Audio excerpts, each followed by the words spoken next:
नमस्कार साथियों। आज हम अब दूसरी क्लास के साथ उपस्थित हुआ हूं, जो कि करंट अफेयर को लेकर के एडिटोरिया का ये सॉल्यूशन हम लोग पढ़ रहे हैं। इसमें आज हम देखने वाले हैं बजट 2024-25। चलिए तो एक बार जुड़ जाइए जल्दी से और देखना प्रारंभ कर दीजिए। तो सबसे पहले हम केंद्रीय बजट, ये जो 2025-24 वाला 24-25 वाला है, ये निर्मला सीतारमण जी ने 23 जुलाई को संसद में पेश किया था। ठीक है, और ये मोदी सरकार 3.0 का ये पहला बजट है। इसके जो 4 जातियों पर जो ध्यान दिया गया है, इसमें हम देखें एक बार तो गरीब, महिलाएं, युवा और अन्नदाता। ठीक है, अन्नदाता माने किसान। 4 पॉइंट: गरीब, महिलाएं, युवा और अन्नदाता। चलिए, बजट की थीम थी रोजगार, कौशल और एमएसएमई और मध्यम वर्ग। ठीक है, रोजगार, कौशल, एमएसएमई और मध्यम वर्ग। अब 2025 नियमित के 24-25 नियमित के लिए जीडीपी जो रखी गई है हमारी, तो 3,26,36,912 करोड़ आकलित की गई थी, जो कि वित्त वर्ष 2025-23-24 के मुकाबले 10.5% अधिक थी।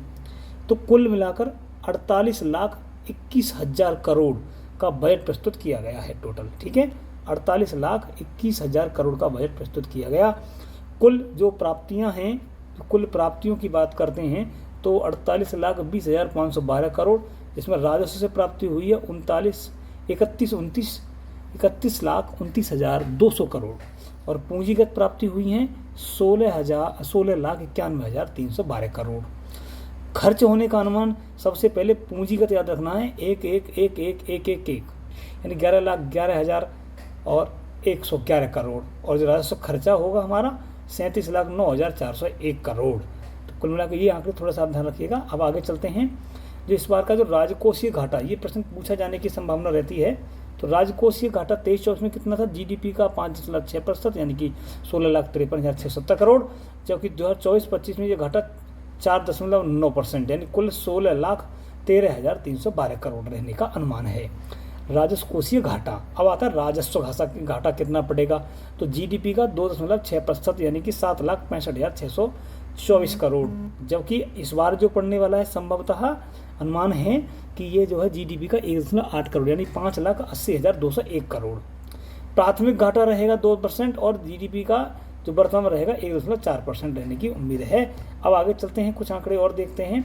सरकार ने 2024-25 तक राजकोषीय घाटे को जीडीपी का 4.5% तक करने का लक्ष्य रखा है। इस प्रकार 24-25 में राजकोषीय घाटे का अनुमान है 16,13,312 करोड़ का अनुमान रखा गया है। अब पैसा कहाँ आता है और कहाँ जाता है, यह परसेंट में देख लीजिएगा। इसके बाद आगे देखते हैं, बजट भाषण खंड में चलते हैं। एक बार बजट भाषण खंड में जाकर के देखा जाए तो इस बजट में सभी के लिए भरपूर अवसर का सृजन किया गया, जिसमें 9 प्राथमिकताओं को ध्यान में दिया गया। कितनी प्राथमिकताएं? 9। चलिए देखते हैं एक बार। कृषि क्षेत्र में उत्पादकता और लचीलापन लाना, विनिर्माण और सेवाओं को विकसित करना, अवसंरचना यानी ढांचागत विकास करना, रोजगार एवं कौशल के विकास करना, शहरी विकास करना, नवाचार यानी इनोवेशन, और रिसर्च एंड डेवलपमेंट यानी नवाचार, अनुसंधान और विकास, इनका विकास करना, समावेशी मानव संसाधन विकास और सामाजिक न्याय करना, ऊर्जा संरक्षण यानी एनर्जी को प्रिजर्व करना, और नई पीढ़ी के सुधार। इस प्रकार 9 प्राथमिकताओं पर काम किया गया है। एक एक करके प्राथमिकताएं देखते हैं। अगर आप चैनल पर नए हैं तो चैनल को सब्सक्राइब कर लें। अगर आप हमारे पुराने व्यूअर्स हैं, रेगुलर व्यूअर्स हैं, तो एक बार चैनल को साझा कर दीजिएगा। अभी करिएगा 2 अपने साथियों के साथ, ताकि उनको भी लाभ हो सके। चलिए कर दीजिएगा तेजी से, जब तक मैं आगे बढ़ रहा हूँ। हाँ, अब आगे देखते हैं। हाँ, प्राथमिकता पहली, प्राथमिकता नंबर 1 पढ़ते हैं। कृषि क्षेत्र में उत्पादकता और लचीलापन या अनुकूलनीयता। ठीक है, कृषि और उससे बड़े जुड़े क्षेत्रों के लिए 1,52,000 करोड़ रुपए का खर्चा आवंटित किया गया। किसानों की खेतीबाड़ी के लिए 32 कृषि और बागवानी फसलों के लिए 109 नई फसलों की उच्च पैदावार वाली जलवायु अनुकूल किस्में जारी की जाएंगी। कितनी? 109, और 32 किस्में नई बागवानी के लिए 109, और खेतीबाड़ी के लिए 32 किस्में। प्रमाण पत्र और बॉन्डिंग की व्यवस्था की जाएगी। अगले 2 वर्षों में पूरे देश में करोड़ों किसानों 1 करोड़ किसान के लिए प्राकृतिक कृषि से जोड़ा जाएगा। प्राकृतिक खेती के लिए 10,000 आवश्यक आधारित जैव इनपुट संसाधन केंद्र विकसित किए जाएंगे। सरसों, मूंगफली, तिल, सोयाबीन, सूरजमुखी जैसे तिलहनों के लिए आत्मनिर्भरता के लिए बढ़ावा दिया जाएगा। भारी पैमाने पर सब्जी उत्पादन क्लस्टर विकसित किए जाएंगे। 3 साल में किसानों और उनकी जमीन में शामिल करने के लिए उद्देश्यों के साथ मिलकर कृषि में डिजिटल सार्वजनिक अवसंरचना को विकसित किया जाएगा, यानी कि डीपीआई मामले को विकसित किया जाना है। डीपीआई का उपयोग 400 जिलों में खरीफ का डिजिटल फसल सर्वेक्षण किया जाना और 6 करोड़ किसानों की जमीन की ब्यौरे की रजिस्ट्री दर्ज करवाना। 5 राज्यों में जन समर्थ किसान क्रेडिट भी जारी किए जाएंगे। चलिए, झींगा खेती निर्यात के लिए नाबार्ड के माध्यम से वित्त पोषण की सुविधा उपलब्ध कराई जाएगी। सरकार सहकारी क्षेत्र के प्रणालीगत व्यवस्थित चहुमुखी विकास के लिए सरकारी नीति लाएगी। अब आते हैं दूसरा पॉइंट, क्या? रोजगार और कौशल प्रशिक्षण। देखिए, कौशल प्रशिक्षण करेंगे तभी तो रोजगार में बढ़ावा होगा और उद्यम बढ़ेंगे। तो प्रधानमंत्री पैकेज भाग के रूप में रोजगार समृद्ध प्रोत्साहन के लिए निम्नलिखित 3 योजनाएं लागू की जाएंगी।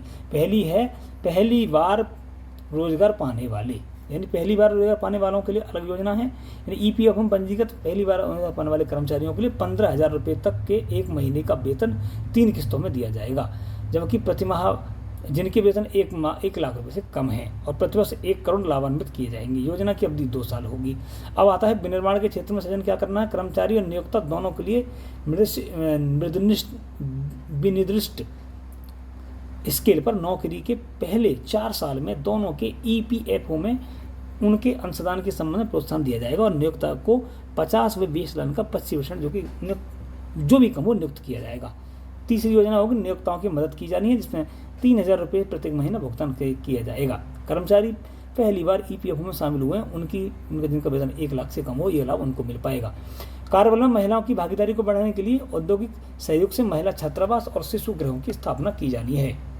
महिला केंद्रित व कौशल प्रशिक्षण कार्यक्रमों का आयोजन किया जाना है। महिला स्वयं सहायता समूह उद्यम को बाजार में तक पहुंचाने को बढ़ावा देना है। कौशल विकास के तहत 5 वर्षों की अवधि में 20 लाख युवाओं के लिए कौशल विकास का प्रशिक्षण दिया जाना है। 7.5 लाख तक के ऋण की सुविधा को उपलब्ध कराने के लिए मॉडल कृषि ऋण योजना लागू की जानी है। तीसरा है समावेशी मानव संसाधन विकास सामाजिक न्याय। इसके तहत, इस पॉइंट के तहत बिहार, झारखंड, पश्चिम बंगाल, उड़ीसा और आंध्र प्रदेश से शामिल इन राज्यों में क्या किया जाना है। इन राज्यों में आंध्र प्रदेश शामिल करते हुए इन देशों के पूर्वी क्षेत्र के चहुमुखी विकास के लिए पूर्वोदय नामक एक योजना का इनोवेशन किया गया है। अमृतसर, कलकत्ता और औद्योगिक गलियारे के साथ गया में औद्योगिक विकास केंद्र का विकास किया जाना है और 26,000 करोड़ रुपए की लागत से बिहार में एक अवसंरचनागत निर्माण किया जाना है, जिसमें पटना पूर्णिया एक्सप्रेसवे का निर्माण करना, बक्सर भागलपुर रेलवे एक्सप्रेसवे का निर्माण करना, बोध गया राजगीर वैशाली दरभंगा सड़क संपर्क मार्ग की परियोजना, बक्सर में गंगा नदी पर 2 लेन वाला अतिरिक्त पुल का निर्माण किया जाना है।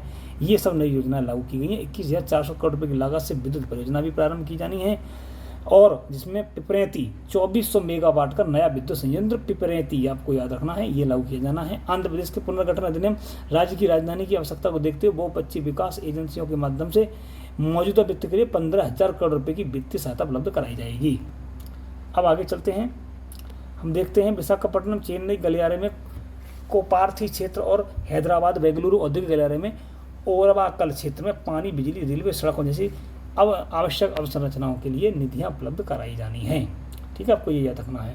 अब आते हैं प्रधानमंत्री आवास योजना के अंतर्गत ये शहरी ग्रामीण में 3 करोड़ अतिरिक्त मकानों की घोषणा की गई है।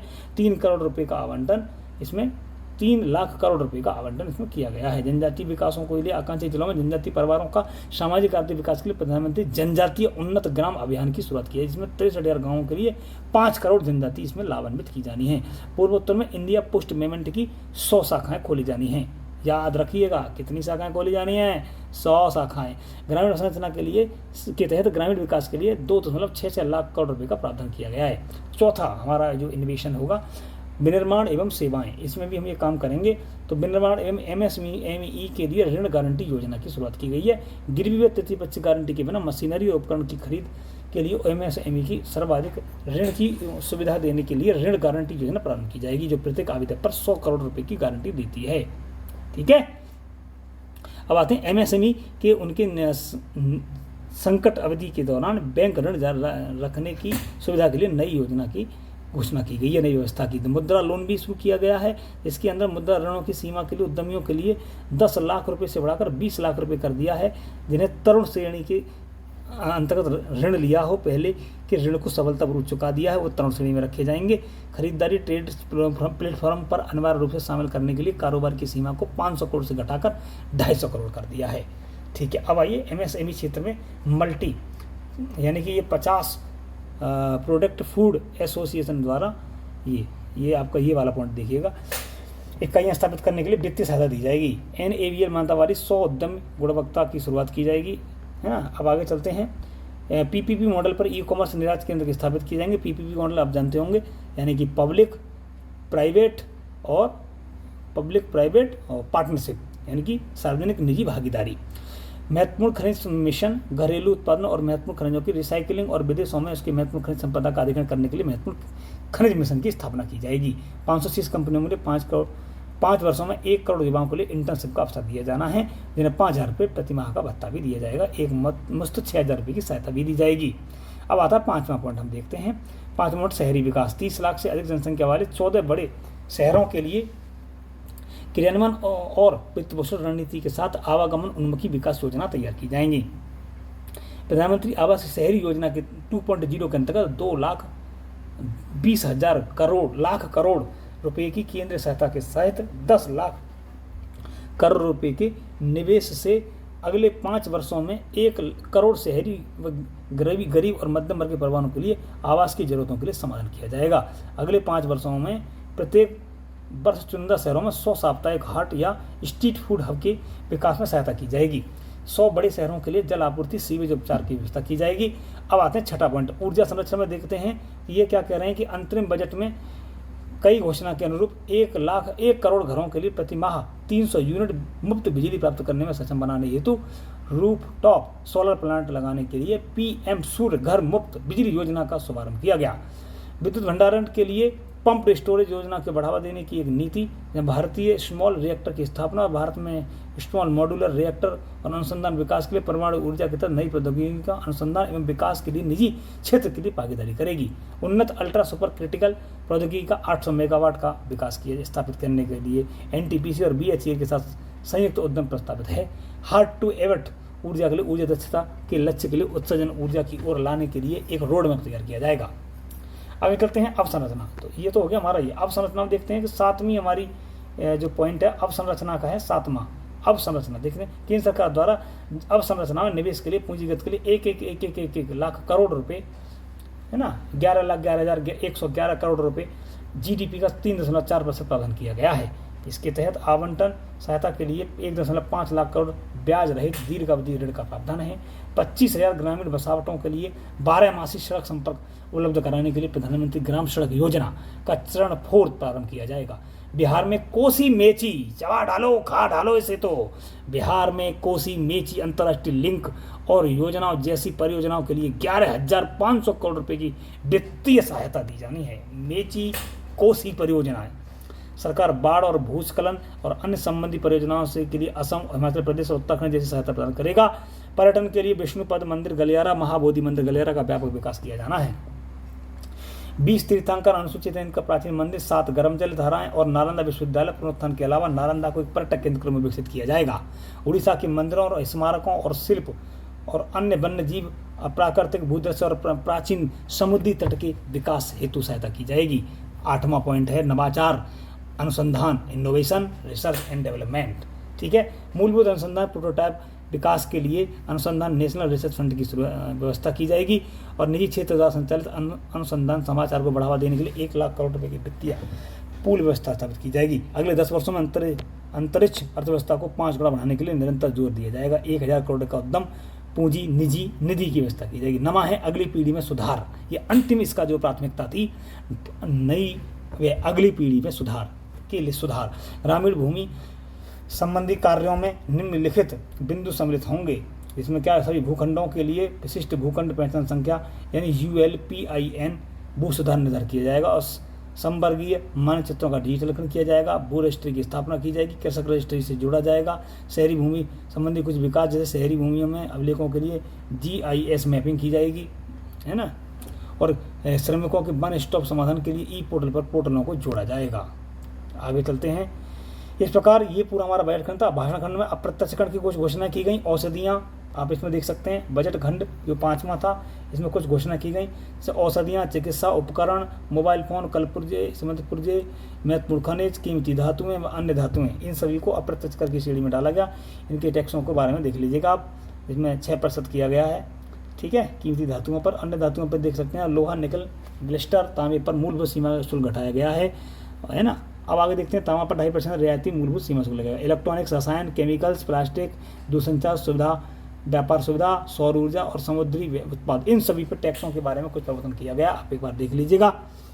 और आगे देखते हैं, प्रत्यक्ष कर के रूप में TDS का सरलीकरण किया गया है 5% भुगतानों के लिए। एक बार देखते हैं, विभिन्न भुगतानों पर 5% TDS दर को घटाकर 2% TDS दर कर दिया गया है। म्यूचुअल फंडों और UTI आदि यूनिटों को पुनः खरीद करने पर 20% TDS दर को समाप्त करने का प्रस्ताव है। ई-कॉमर्स ऑपरेटरों पर TDS दर की 1% से घटाकर 0.1% करने का प्रस्ताव है। TDS के भुगतान में विलंब को TDS के लिए विवरण फाइल करने के लिए नियत तारीख तक डिक्रिमिनलाइज करने का प्रस्ताव है। पुनः निर्धारण सरलीकरण किया गया है, इसमें 50 लाख या उससे अधिक के लिए कुछ छूट दी जा रही हैं। अगले आते हैं कैपिटल गेन का सरलीकरण। आप इसमें देख सकते हैं, पर संपत्तियों लघु अवधि के लाभ पर 20% दर की को कर लिया जाएगा। आगे और देखते हैं, मुकदमेबाजी और अपील। इसमें देखिए कुछ महत्वपूर्ण बिंदु हैं, मुकदमेबाजी और अपील, रोजगार और निवेश, कराधार का विस्तार और सामाजिक सुरक्षा लाभ, इन सभी में कुछ परिवर्तन किए गए हैं। नई कर व्यवस्था के तहत व्यक्तिगत आयकर में भी बदलाव किया गया है। वेतनभोगी कर्मचारियों के लिए स्टैंडर्ड डिडक्शन को 50,000 से बढ़ाकर 75,000 रुपये कर दिया गया है और पेंशन भोगियों के लिए परिवार पेंशन पर कटौती को 15,000 रुपये से बढ़ाकर 25,000 कर दिया गया है। अब नई स्लैब व्यवस्था देख लीजिएगा, इसको एक बार एक ढंग से देख लीजिएगा, कुल कितनी नई व्यवस्थाएं आ गई हैं, एकदम खा जाओ चबा जाओ इसको भी। 0 से 3 लाख रुपए तक के लिए कोई टैक्स नहीं लगेगा। 3 लाख से 7 लाख रुपए तक के लिए हम देख पा रहे हैं तो जो है 5% टैक्स लगेगा। 7 लाख से 10 लाख के लिए 10% टैक्स लगेगा और 10 लाख से 12 लाख के लिए 15% टैक्स लगेगा। 12 लाख से 15 लाख के लिए 20% टैक्स लगेगा और 15 लाख से अधिक के लिए 30% टैक्स लगेगा। नई कर व्यवस्था में वेतनभोगी के आयकर में 7,500 तक का लाभ मिलेगा। विभिन्न योजनाओं में सबसे ज़्यादा खर्च करने के लिए देखें, टॉप 4 खर्चीली योजनाएं। प्रधानमंत्री गरीब कल्याण योजना, प्रधानमंत्री गरीब कल्याण योजना में कुल कितना खर्च किया जाएगा, 2,05,250 करोड़, है ना। और मनरेगा के लिए देख लीजिएगा एक बार, मनरेगा के लिए देख लीजिएगा 86,000 करोड़। तो प्रधानमंत्री गरीब कल्याण अन्न योजना के लिए 2,05,000, मनरेगा के लिए 86,000, जल जीवन मिशन के लिए 70,103, है ना। और हम देखते हैं प्रधानमंत्री किसान सम्मान निधि के लिए 60,000 करोड़, 163 था, 163। अब आते हैं मुख्य मदों पर जो सबसे ज़्यादा सरकार ने किस मद पर खर्च किया है, तो सबसे ज़्यादा खर्च किया रक्षा पर। ठीक है, एक बार देखिएगा, रक्षा पर खर्च किया है सरकार ने, सबसे ज़्यादा रक्षा पर खर्च किया है 4,54,773 करोड़। ग्रामीण विकास पर खर्च किया 2,65,808 और कृषि संबंधी क्रियाकलापों पर किया 1,51,851। स्वास्थ्य विभाग पर किया 89,287 और शिक्षा विभाग पर किया 1,25,638। ठीक है, सबसे ज़्यादा किस पर खर्च है, रक्षा पे, दूसरा ग्राम विकास पे, तीसरा कृषि संबंध पे और फिर है स्वास्थ्य, फिर शिक्षा। और जबकि योजना में अगर हम देखते हैं तो गरीब कल्याण अन्न योजना में 2,05,250, मनरेगा में 86,000 और 70,163, जल जीवन मिशन में, प्रधानमंत्री कम सम्मान निधि में 60,000। अब आता अर्थ सर्वेक्षण, संसद में कब प्रस्तुत किया गया, इसके बारे में भी हमसे कई बार पूछा गया है। देखो मैं आपको एक महत्वपूर्ण बात बता दूं कि सबसे पहले जो हमारा जो बजट प्रस्तुत किया गया था वो 26 नवंबर 1947 को R.K. षणमुखम शेट्टी ने प्रस्तुत किया था, है ना। और ध्यान रखना कि जो हमारा ये जो बजट है 1860 में जेम्स विलियम ने पहली बार प्रस्तुत किया था, प्रथम बार, और आज़ादी के बाद जो हुआ है वो 26 नवंबर 1947 में षणमुखम शेट्टी ने किया है। ठीक है, अब ध्यान रखना है आपको, मोरारजी देसाई सबसे ज़्यादा बार, है ना, कितनी बार, मोरारजी देसाई के बारे में हम बात करें तो मोरारजी देसाई ने 10 बार सबसे ज़्यादा बार जो है बजट प्रस्तुत किया है, ये ध्यान रखना है। और जो अलग अलग किया गया है 1924 में सबसे पहले रेल बजट को आम बजट से अलग प्रस्तुत किया गया 1924 में, और ये दोनों एक साथ जो प्रस्तुत किए गए हैं ये ध्यान रखना है 2017 में रेल बजट और आम बजट एक साथ प्रस्तुत किए गए थे। कब, 2014 से प्रस्तुत किए, 17 से, सॉरी मैं आपको सही कर देता हूँ, 17 से 2017 से प्रस्तुत किए जा रहे हैं। ठीक है, ये बहुत इंपॉर्टेंट बात है। तो इस बार 9 प्राथमिकताएं रही थी, झींगा की खेती से लेकर सब कुछ। मिशन पूर्वोदय सबसे इम्पोर्टेंट रहा, और ये जो एक हमारी पिरपौती, एक तो पिरपौती बिहार में एक संयंत्र लगाया जा रहा है वो बहुत इंपॉर्टेंट है, और मेची परियोजना भी सबसे इम्पोर्टेंट, और सबसे ज़्यादा जो कहाँ विकास किया गया है ये भी लक्ष्य रखा। अब आइए सर्वेक्षण कर लेते हैं। 22 जुलाई 2024 को आर्थिक समीक्षा 2023-24 संसद में प्रस्तुत किया गया। आर्थिक समीक्षा बजट हमेशा बजट के एक दिन पहले प्रस्तुत किया जाता है। आर्थिक समीक्षा जैसे कि वो तो प्रस्तुत किया गया था 23 जुलाई को, ये 22 जुलाई को प्रस्तुत किया गया।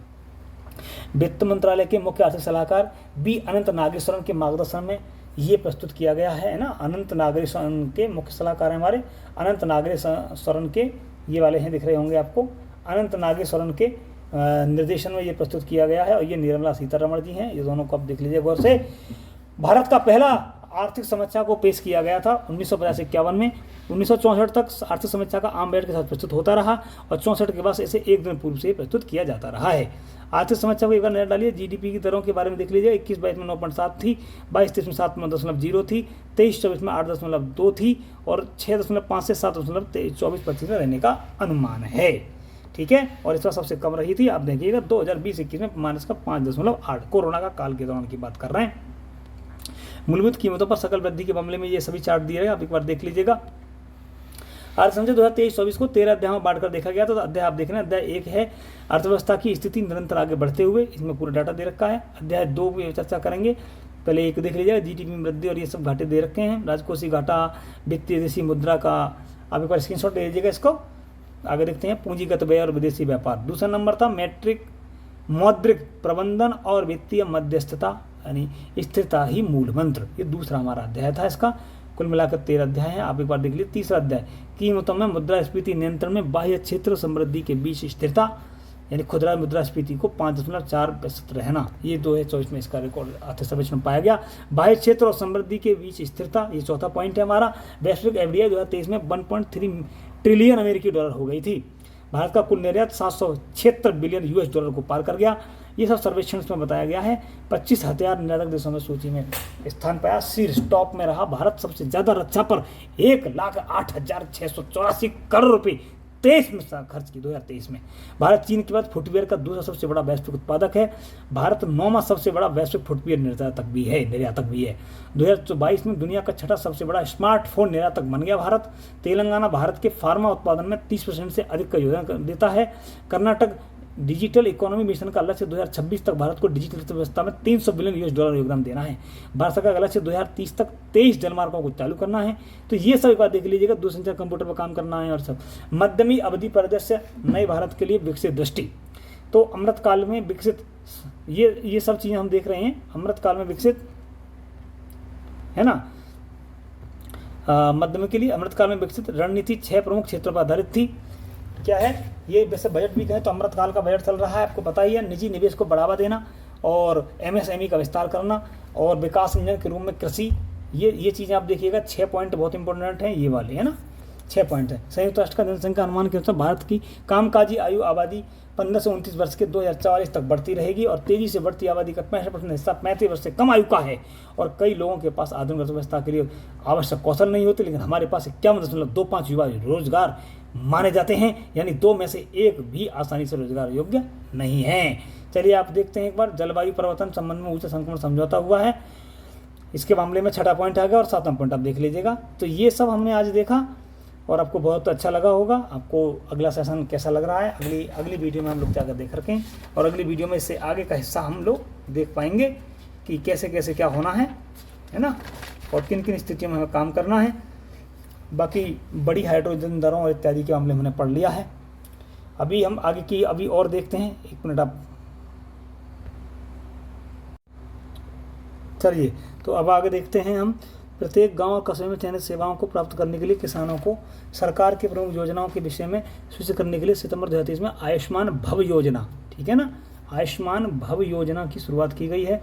एम्स देवघर में 10,000 में जन औषधि केंद्र का उद्घाटन किया गया है। पोषण भी और पढ़ाई भी, ये मिशन भी शुरू किया गया है 2023 में। सकल घरेलू उत्पाद के प्रतिशत के रूप में भारत का अनुसंधान विकास निवेश 0.64% है। आगे चलते हैं, इजराइल और अमेरिका का देखते हैं तो परसेंट वाला अलग दे रखा। चीन का 2.41 है, अमेरिका 3.47 है और इजराइल 5.71 है, भारत 0.64 ही है। और जन्म के समय लिंगानुपात बढ़कर के 930 हो गया है हमारा। 2023 में विज्ञान ज्योति कार्यक्रम की 9वीं और से लेकर 12वीं तक के विभिन्न वैज्ञानिक प्रौद्योगिकी पाठ्यक्रमों को लड़कियों के कम प्रतिनिधित्व को संबोधित करता है। अब 10 जुलाई 2024 तक देखते हैं स्थिति। तो भारत में स्वच्छ भारत मिशन की क्या स्थिति है, एक बार ये भी आंकड़े निकाल लेते हैं। स्वच्छ भारत मिशन में है ना क्या स्थिति चल रही है, 10 जुलाई तक के आंकड़े हैं। तो 11.57 करोड़ शौचालय बनाए गए और 34.7 करोड़ आयुष्मान कार्ड भारत में बनाए गए। PM आवास ग्रामीण के तहत पिछले 9 वर्षों में गरीबों के लिए 2.63 करोड़ घर बनाए गए। आयुष्मान भारत PMJAY स्वास्थ्य बीमा के तहत 22 मानसिक विकार कवर किए गए। तमिलनाडु में देश के गरीब आबादी का 1% से भी कम हिस्सा है, जबकि बिहार और यूपी में 20.25% के करीब गरीब हैं। रोजगार, कौशल और विकास गुणवत्ता की ओर विकास किया गया और रोजगारी दर घटाकर 3.2% हो गई है। ये 8वां पॉइंट है। 9वां पॉइंट कृषि और खाद्य प्रबंधन यदि हम सही कर लें तो कृषि में बढ़ोतरी आवश्यक है, ऐसा ये पॉइंट भी आया है, जिसमें आबादी 43.3 आबादी को आजीविका सहायता प्रदान करने के लिए वर्तमान मूल्यों पर देश के सकल घरेलू उत्पाद में हिस्सेदारी 18.2 कर दी गई। चलिए, तो उद्योग, मध्यम और लघु उद्योगों के अपरिहार्यता, ये भी आप देख लीजिए एक बार। और 11वां पॉइंट है सरकार सेवाएं विकास के अवसरों को बढ़ावा देना, इसमें भी आप देख लीजिए, स्क्रीनशॉट ले लीजिएगा। मार्च 2024 के अंदर भारत में कुल टेली घनत्व के बारे में बताया गया 75.7 रखा गया है। वायरलेस टेलीफोन कनेक्शनों की संख्या 116.5 करोड़ कर दी। इंटरनेट ग्राहकों की संख्या 95 करोड़, दुनिया में सबसे ज़्यादा है हमारे यहाँ। इंटरनेट घनत्व बढ़कर हमारा 68.2 हो गया है। ठीक है। ऑप्टिकल फाइबर जो केबल बिछाई गई है 6,83,175 किलोमीटर। 6G नेटवर्क प्रौद्योगिकियों के विकास करने के लिए तैनात करने के लिए मार्च 2023 में 6G विजन दस्तावेज लॉन्च भी कर दिया गया। 6G अलायंस को जुलाई 2023 में सार्वजनिक, निजी कंपनियों और शिक्षाविदों आदि के सहयोग से एक मंच के रूप में लॉन्च किया गया था। ठीक है, अब आते हैं अवसंरचना संभावित विकास को प्रोत्साहन दिया गया है। 6 मल्टी मॉडल लॉजिस्टिक पार्क प्रदान किए गए हैं, आप एक बार देख लीजिएगा। भारत दुनिया का चौथा रेलवे का सबसे बड़ा नेटवर्क बन गया है ना। इसमें कर्मचारियों की संख्या आप देख सकते हैं 12,54,000 कर्मचारी हैं। 12,54,000 कर्मचारियों के साथ 5 वर्ष में रेलवे पूंजीगत 77% में वृद्धि हो गई है। लॉजिस्टिक पार्क का विकास होगा, 44 स्थान से उतरकर 22 स्थान पे आ गया है। अनुकूल ग्रीनफील्ड द्वीप ड्राफ्ट अभिमुख का बंद रखा, कैबिनेट के लिए मंजूरी दे दी है। मेरीटाइम इंडिया मिशन 2030 के तहत अंडमान निकोबार द्वीप समूह लक्षद्वीप पर्यटन के लिए पहले चरणबद्ध तरीके से विकसित करने की योजना बनाई गई है। ग्रीनफील्ड हवाई अड्डों की मंजूरी दे दी गई है। 22 हवाई अड्डे संचालित हो चुके हैं और 190.57 गीगावाट अक्षय ऊर्जा की क्षमता को स्थापित किया जा चुका है। मार्च तक कुल 27 शहरों में 945 करोड़ किलोमीटर मेट्रो रेल और क्षेत्रीय शिपिंग ट्रांजिट सिस्टम को लाइनें चालू कर दी गई हैं। ठीक है। एरावत के तहत जर्मनी में सुपर कंप्यूटिंग सम्मेलन के तहत आर्टिफिशियल कंप्यूटर लॉन्च किया गया एरावत, आपको ये ध्यान रखना है। AI सुपर कंप्यूटर एरावत, इस सुपर कंप्यूटिंग सूची में 75वें स्थान से हासिल किया गया है। 13वां और अंतिम पॉइंट है जलवायु परिवर्तन और भारत। हमें इस समस्या को अपने नज़रिए से क्यों देखना चाहिए, इसमें देखते हैं आप। पश्चिमी दृष्टिकोण होना चाहिए, क्रमबद्धता, बुद्धिमत्ता, ये सब है। अब राज्यों की विधानसभा के नतीजे आ गए, ये भी एक बार देख लेते हैं। राज्य विधानसभा सीट कितनी है और जीती गई सीट कितनी है। तो आंध्र प्रदेश में 175 सीटें हैं, जीती गई सबसे बड़ी पार्टी तेलुगु देशम 135 सीटें, इनकी सरकार बनी। उड़ीसा में 147 सीटें हैं और भारतीय जनता पार्टी को उसमें 78 सीटें मिली। तो इनको भी यहाँ पे आप देख सकते हैं। हाँ, यहाँ देखते हैं एक बार। हाँ, तो आंध्र प्रदेश के 175 सीटें हैं और तेलुगु देशम को पार्टी को सबसे ज़्यादा सीटें। उड़ीसा में बीजेपी को सबसे ज़्यादा सीटें। अरुणाचल प्रदेश की 60 में 46 सीटें बीजेपी के लिए और सिक्किम की 32 में से सिक्किम क्रांतिकारी मोर्चा के लिए 31 सीटों को मिली हैं। आंध्र प्रदेश के नए मुख्यमंत्री बने हैं, आपको एक बार ध्यान रखना चाहिए, चंद्रबाबू नायडू चौथी बार बने हैं। मुख्यमंत्री पवन कल्याण। उड़ीसा के मुख्यमंत्री मोहन चरण मांझी पहली बार बने हैं और उप मुख्यमंत्री बने हैं कनक बंदन सिंह देव और प्रवती परिदा। ठीक है। अरुणाचल प्रदेश के मुख्यमंत्री बने पेमा खांडू तीसरी बार, उप मुख्यमंत्री बने हैं चोना मेन और सिक्किम के मुख्यमंत्री बने हैं प्रेम सिंह तमांग और ये दूसरी बार बने हैं। एक बार देखते हैं अरुणाचल प्रदेश और विधानसभा के नतीजे 2 जून को आए थे, जबकि आम चुनाव और अन्य विधानसभा चुनावों के नतीजे 4 जून को आए थे। चलिए, बहुत बहुत धन्यवाद। फिर मिलते हैं आपको नई वीडियो के साथ। आपको वीडियो अच्छा लगे तो जरूर लाइक करें, साझा करें और हमें आगे बढ़ने के लिए प्रोत्साहित करें। धन्यवाद।